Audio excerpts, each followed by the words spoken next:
जो वापी मामलेदार खाते वलसाड जिल्लाना एसपी साहेब माननीय श्री करणसिंह वाघेला साहेबની અધ્યક્ષતામાં અને ડેપ્યુટી મામલેદારની અધ્યક્ષતામાં તાલુકા સ્વાગત કાર્યક્રમનું આયોજન કરવામાં આવ્યું હતું, જેમાં મારો પ્રશ્ન પાણીને લઈને હતો। ઉનાળાના સિઝનમાં હવે તમે જોવો છો કે કેટલાક વિસ્તારોમાં બોરિંગ સુખાઈ ગયા હોવાથી પાણીની સમસ્યા હોય છે।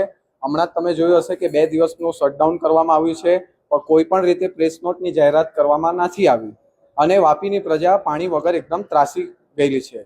તમે જુઓ છો કે તહેવારના માહોલ ચાલી રહ્યા છે, તો મારો એક પ્રશ્ન હતો કે જે તમે લોકો 45 મિનિટ 20 મિનિટ પાણી આપો છો તેમાં સમયમાં વધારો કરો। ધારો કે ચલામાં 1.5 કલાક પાણી આપવામાં આવે છે, તો મેં કીધું 2 કલાક આપો। વાપી ઈસ્ટ અને વેસ્ટમાં 1 કલાક એટલે કે 45 મિનિટ સુધી, તેમાં 20 જ મિનિટ પાણી આવે છે, તેમાં સમયમાં વધારો કરીને 1 કલાક 15 મિનિટ। તો મારો પ્રશ્ન જે છે તે આ અધિકારી જે છે એ કોઈ સાંભળતું ન હતું, એટલે મેં આજે તાલુકા સ્વાગત કાર્યક્રમમાં મેં મારી અરજી અને મારો પ્રશ્ન કरणसिंह वाघेला સાહેબની અધ્યક્ષતામાં એવું મને જવાબ મળ્યો છે કે ટૂંક સમયમાં વાપીની જાહેર જનતાને 15 દિવસમાં 1 કલાક 15 મિનિટ પાણી આપવામાં આવશે તેવી જાહેરાત કરવામાં આવી।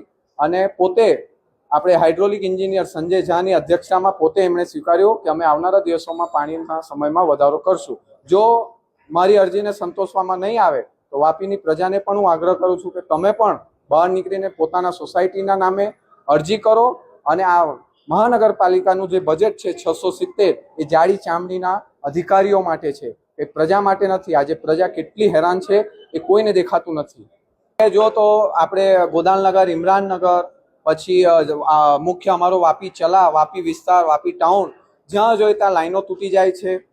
ડીજીવીજીએલના દ્વારા જે અંડરગ્રાઉન્ડ વાયરિંગ કરવામાં આવે તેના લીધે પણ પાણીની સમસ્યા। પછી મેં એવી પણ માંગ કરી છે કે ડીજીવીજીએલના દ્વારા જે લાઇટો કાપ મૂકવામાં આવે છે, તો જે મેઇન પંપ છે ત્યાં લાઇટ ન હોવાથી તો આ લોકો પાણી નથી આપતા।